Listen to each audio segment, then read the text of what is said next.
नमस्कार। सिरसा स्पॉटलाइट पर लेकर आया हूं आपके लिए आपकी बात यह है कि हरियाणा सरकार ने स्कूलों के लिए, निजी शिक्षण संस्थानों के लिए, जो ट्रस्ट के संस्थान हैं उन पर भी ये नियम लागू होता है। दिशा निर्देश जारी किए हैं कि वो फीस किस तरह से ले सकते हैं अपने स्टूडेंट्स से, अभिभावकों से। पिछले कई दिनों से ये मुद्दा लगातार चर्चा में है। सरकार के भी कई बार इस मामले में फैसले अदल बदल होते रहे, लेकिन अब फाइनली ये महीना पूरा होते होते लॉकडाउन का सरकार के आदेश आ गए हैं। देर आए दुरुस्त आए, ऐसे ही इसे कहा जाना चाहिए। निर्देश क्या है? पहला निर्देश ये है कि जो भी निजी संस्थान है, शिक्षण संस्थान है, वो किसी तरह की एडमिशन फीस अपने स्टूडेंट से नहीं ले सकते हैं।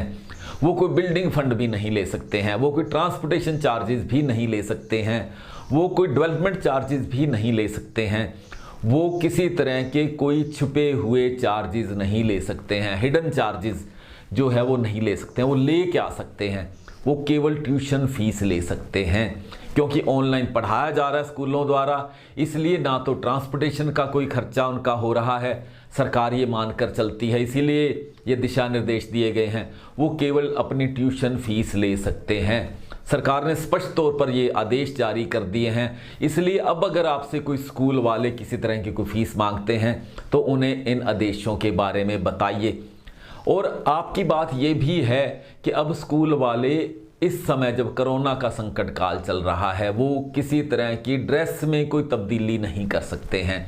इस बारे में भी हरियाणा सरकार ने आदेश जारी किए हैं कि जो यूनिफॉर्म है बच्चों की स्कूल की, उसमें कोई परिवर्तन न किया जाए। कई बार होता है कि स्कूल वाले हर जैसे ही सेशन नया शुरू होता है वो अपनी ड्रेस बदल देते हैं, इस करके नई ड्रेसेस खरीदनी पड़ती हैं। इस वक्त जो स्थिति है लोगों की, जो आर्थिक स्थिति जिस तरह से संकट में ख़राब हो गई है, वो स्थिति में नहीं है कि वो ड्रेस ले पाएँ, यूनिफॉर्म ले पाएँ। इस करके ये भी निर्देश जारी किया गया है। एक बात और है जो स्कूल वाले कर सकते हैं। हमेशा से ये होता आया है कि हर साल कुछ बुक्स बदल दी जाती हैं, टेस्ट पेपर ख़ास तौर पर हर बार बदल दिए जाते हैं। इसमें जो खेल चलता है सभी पेरेंट्स जानते हैं, उसको मैं विस्तार से नहीं बताऊंगा।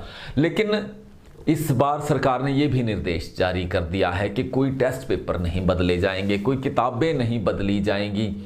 और एक सुझाव ये है हमारा, कुछ पेरेंट्स ने ही हमें दिया है कि ऐसे बच्चे जो ये महसूस करते हैं, जो पेरेंट्स ऐसा महसूस करते हैं कि वो इस बार सक्षम नहीं है किताबें लेने के, तो स्कूल वालों को चाहिए कि जो पिछली क्लास के बच्चे हैं अपनी अपनी किताबें दान में दें स्कूल में, और वो किताबें अगली जो क्लास में बच्चे उस क्लास में जो आए हैं उनको उपलब्ध करवा दी जाए।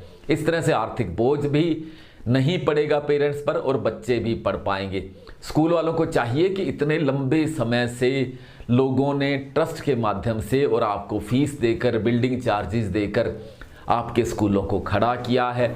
ऐसे में इस विकट स्थिति में ये संकट काल है, ये ज़िंदगी के लिए सबसे बड़ा थ्रेट इस वक्त झेल रहे हैं लोग, तो स्कूल वालों को भी आगे आना चाहिए और उनकी मदद करनी चाहिए। कुछ स्कूल वाले आगे आए हैं, उनको सल्यूट करना बनता है। किसी स्कूल ने 1 महीने की फ़ीस माफ़ करने की घोषणा की है, तो किसी ने 3 महीने की फ़ीस माफ़ करने की घोषणा की है।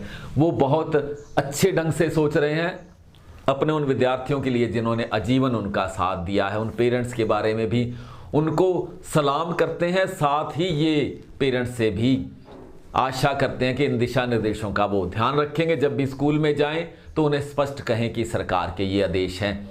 अगर आप समझते हैं कि जो लोगों ने कान में उंगलियां डालकर आपकी बात सुनना बंद कर रखी है, उस बात को अगर वो सुने तो इस वीडियो को ज़्यादा से ज़्यादा शेयर कीजिए। बात आपकी है, हम केवल माध्यम बने हैं, लेकिन बात को इसके अंजाम तक पहुंचाने की जिम्मेदारी आपकी है। जुड़े रहिए हमारे साथ सिरसा स्पॉटलाइट पर और इस वीडियो को जमकर शेयर कीजिएगा। बहुत बहुत शुक्रिया आपका, धन्यवाद।